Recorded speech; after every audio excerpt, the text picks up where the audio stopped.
Maintenant, le but de l'exercice, c'est de faire une carte choroplète. Donc, pour faire une carte choroplète, vous avez besoin d'une classification, d'une mise en classe de vos données, et puis d'une table de couleurs.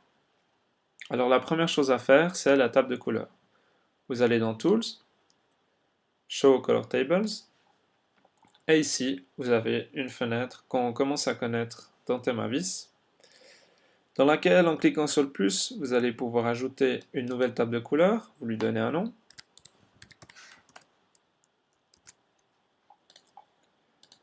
et suivant le nombre de classes que vous avez décidé de faire, moi je vais en faire 4, vous ajoutez 4 cases. Toujours, vous pouvez en supprimer et les déplacer les unes par rapport aux autres. Maintenant, ce qui est important de savoir, c'est que les classes avec les valeurs les plus élevées seront ici représentées en haut avec une couleur intense.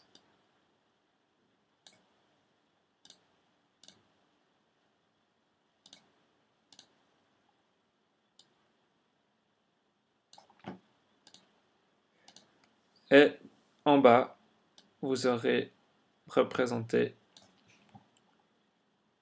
la classe la plus faible. Une fois que vous êtes content de votre table de couleurs, vous pouvez la sauver ici.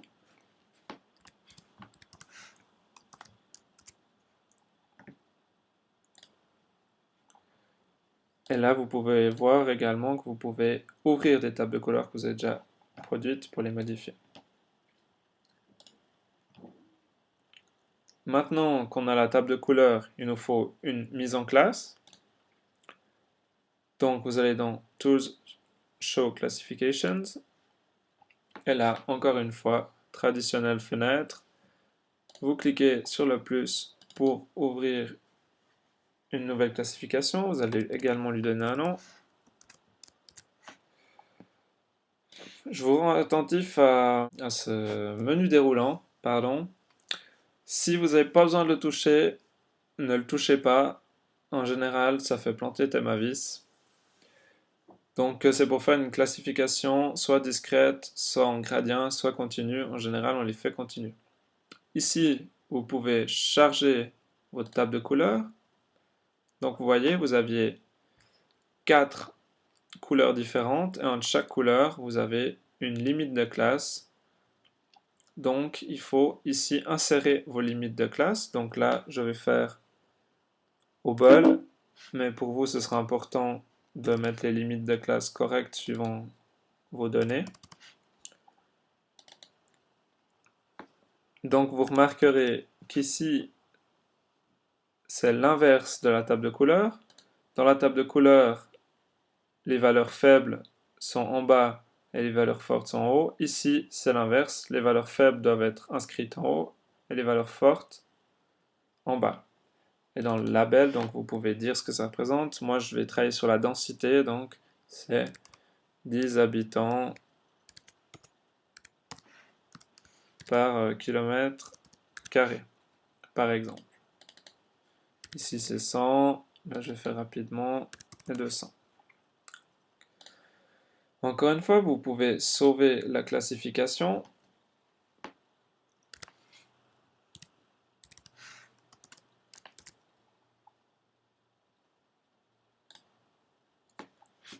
Voilà.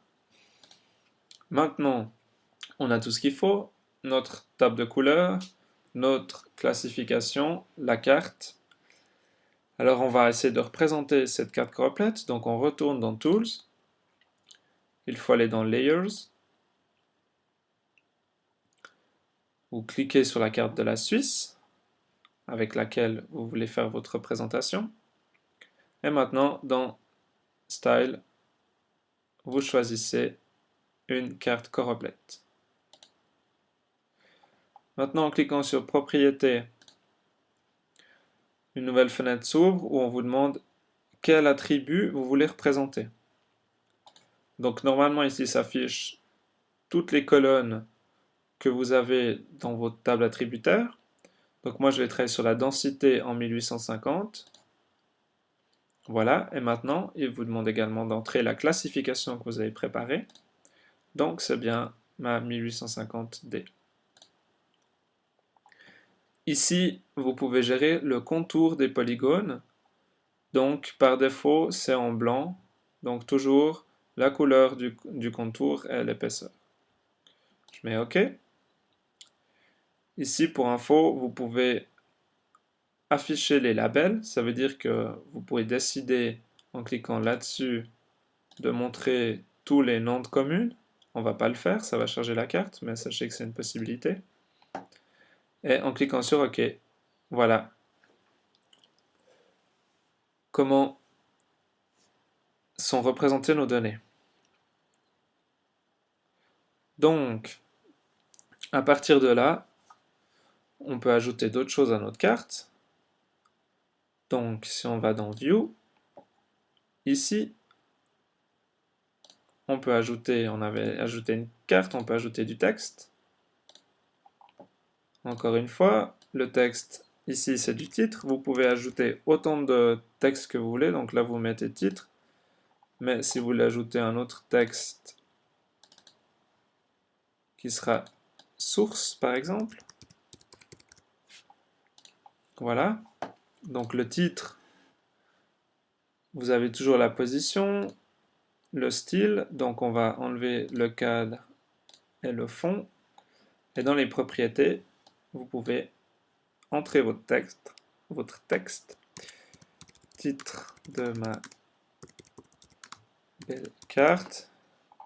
Ça, c'est fait. Voilà. Et les sources. Encore une fois, on va enlever tout ça.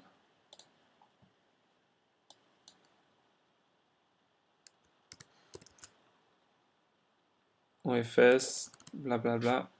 Il faudra citer évidemment correctement. Et vous mettez OK. Et voilà. Donc après, vous pouvez redimensionner vos fenêtres et les placer où vous voulez.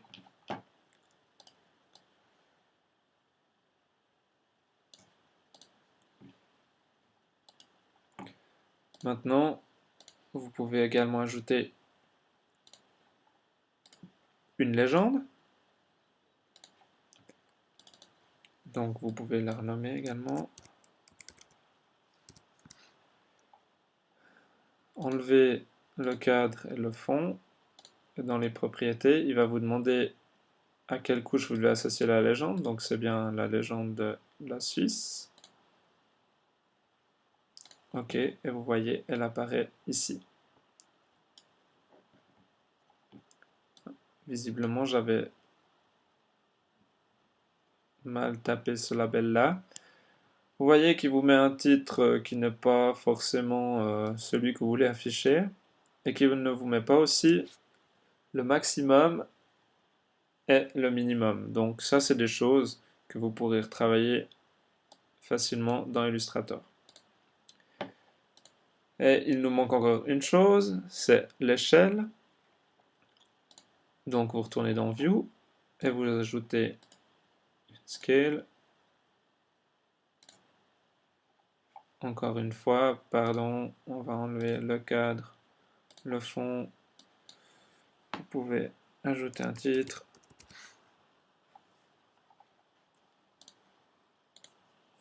Et là, ça, c'est important. Quand vous allez dans les propriétés de l'échelle, il va vous demander de choisir la vue. Donc, c'est la carte de la Suisse. Et ici, c'est marqué longueur de l'échelle en unité de la carte. Donc, la carte, elle fonctionne avec le système de coordonnées suisse. Donc, c'est en mètres. Donc, si vous voulez représenter une échelle de 50 km, vous allez faire 50 000. Il faut diviser 50 000 par 1000. Pas oublier de mettre c'est les kilomètres. Et ici, vous pouvez choisir le nombre de subdivisions de votre échelle. Vous mettez OK. Et voilà, vous voyez votre échelle qui s'affiche ici. Très bien. Donc évidemment, sur une carte comme celle-ci, il faut ajouter donc un titre qui veuille signifier quelque chose. Arranger ici la légende en mettant le minimum et le maximum. Mettre bien évidemment les sources du fond de carte et des données représentées. Et puis aussi une référence à l'auteur pour qu'on puisse savoir qui a fait cette carte. Vous pouvez également indiquer le nord, quoique sur la carte de la Suisse, en général, c'est pas forcément nécessaire. Ce que vous pouvez aussi faire, si ça vous tente, c'est d'ajouter d'autres couches. Par exemple, par-dessus, vous pourriez ajouter les rivières. Ou bien vous pouvez aussi marquer les frontières des autres pays en mettant là autour quels sont les pays frontaliers de la Suisse. Mais ça, c'est toutes des choses que vous pouvez faire dans Illustrator. Néanmoins, je vous encourage à régler des choses comme le titre, la source, un maximum dans Themavis. Voilà, une fois que ce travail est terminé, vous pouvez aller dans File, Export to PDF. Vous pouvez l'enregistrer